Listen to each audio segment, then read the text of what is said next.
Tears for the Tear God, Salt for the Salt Throne, and Gas the Leaf Tribe. So Faith didn't win, and while disappointing, it's not unexpected. I was enjoying some of the vitriol on Twitter. I mean, Twitter's an opinion free-for-all. You can find every random person's opinion on everything on Twitter. Here's one that I found particularly cute. Is there a demographic breakdown of where her votes came from so T.O. can send out hate crime / human rights law enforcement to those areas? Should make their jobs easier from this point on. Strongly implying that my vote was a hate crime. Good fucking job. Way to democracy. Vote the way I like, or it's a fucking hate crime. Fan-fucking-tastic. Oh, that's genius.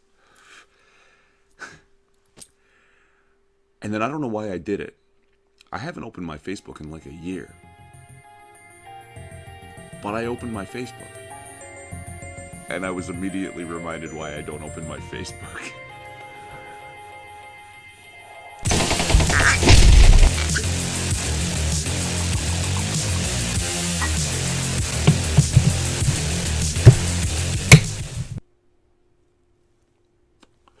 So, someone who's known me since I was like 9 or 10, like we're pushing 30 years here, posted this on Facebook. 25,000 voted for Goldie. We can take them, right? Now, before they get out of bed and put on their sheets. And you can see here that I replied. Told her that I voted for her, which I did.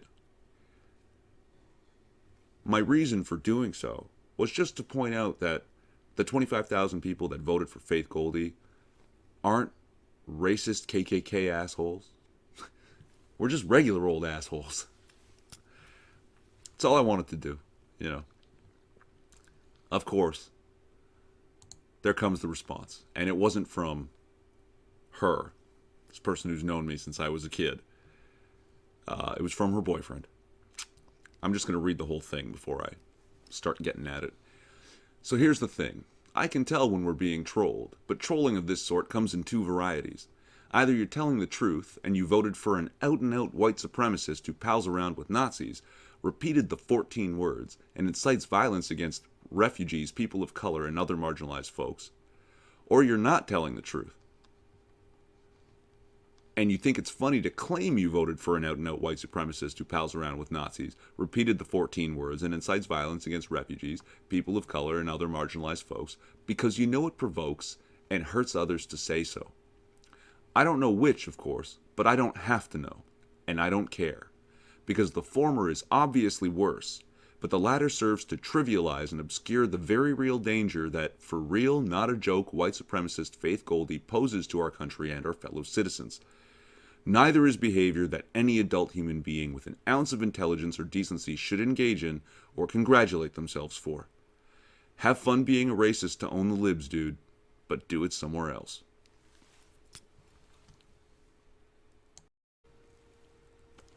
Alright, let's try and break this down.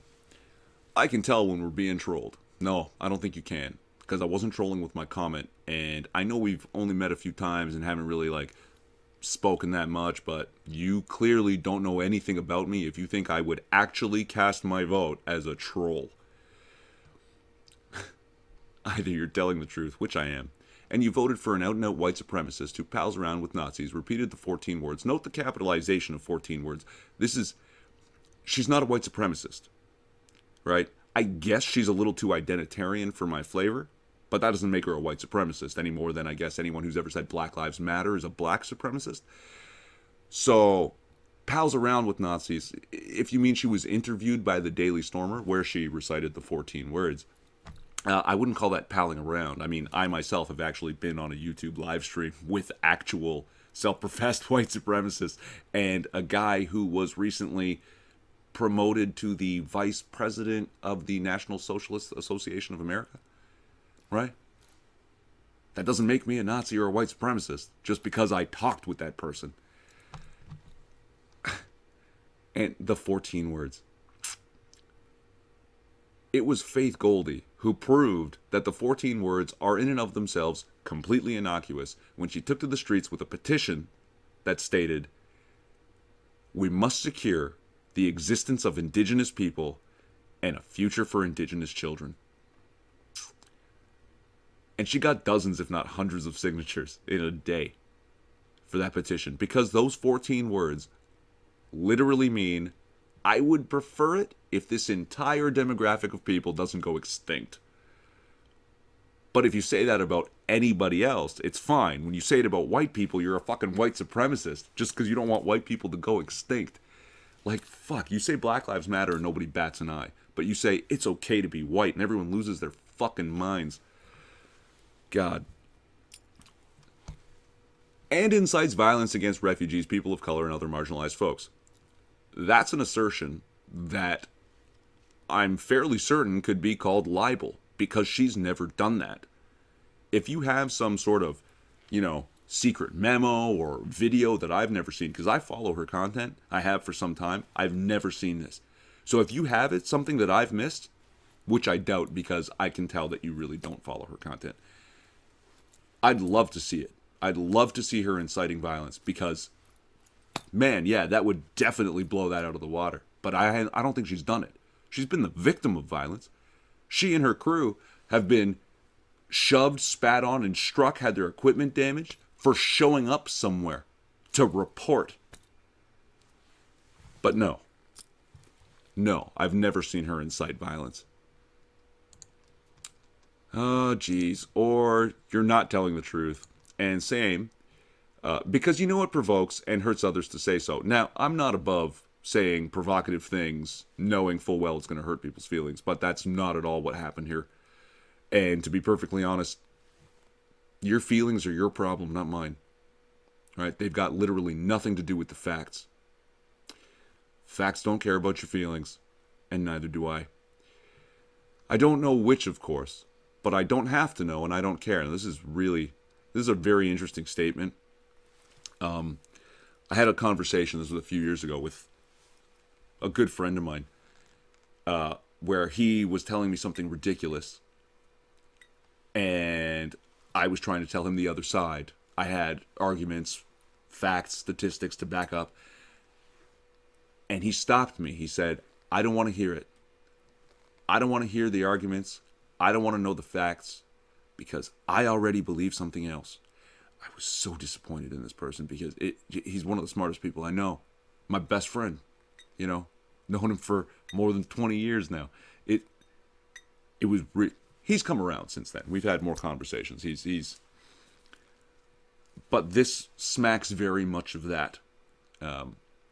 Because the former is obviously worse, because if I don't vote the way that you think, then, I'm a racist. But the latter serves to trivialize and obscure the very real danger that, note the capitalization, for real, not a joke, white supremacist Faith Goldy poses to our country and our fellow citizens. Neither is behavior that any intelligent human being, look, far more dangerous than actual white supremacy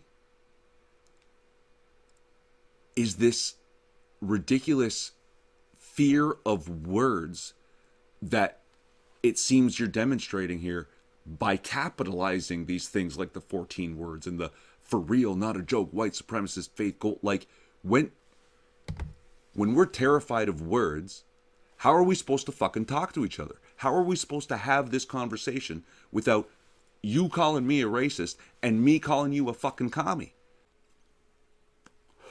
But I strongly doubt we'll ever have this conversation. It's part of why I'm doing it in the video. But it's not because I wouldn't.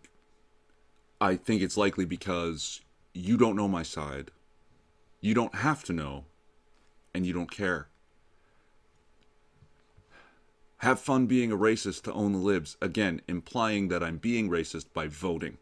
Implying that my vote was racist. Like, so, God, man, like, suggesting that my vote is racist and demonstrating this fear of words, right? Neither is behavior in which any adult human being with an ounce of intelligence or decency should engage, nor for which they should congratulate themselves. Oh, you caught me. I am a Nazi. a grammar Nazi. Stop ending your sentences with prepositions. Have fun being racist, but do it somewhere else. This isn't even your Facebook page. This is somebody else's Facebook page, for fuck's sake. What the fuck, man? Seriously. And like,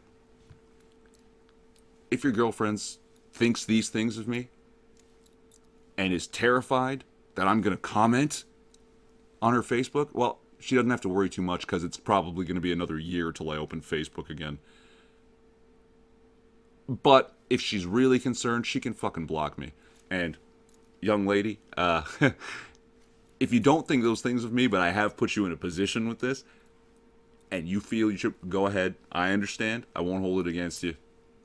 I get it. I get it. Fuck's sake. We must secure the existence of small YouTubers and a future for YouTube children. I can't do it with a straight face. Fuck's sake. Relevant links to shit I said in the description? Maybe. I'm a retwin. Like, subscribe, or don't. It's a free country. At least it used to be.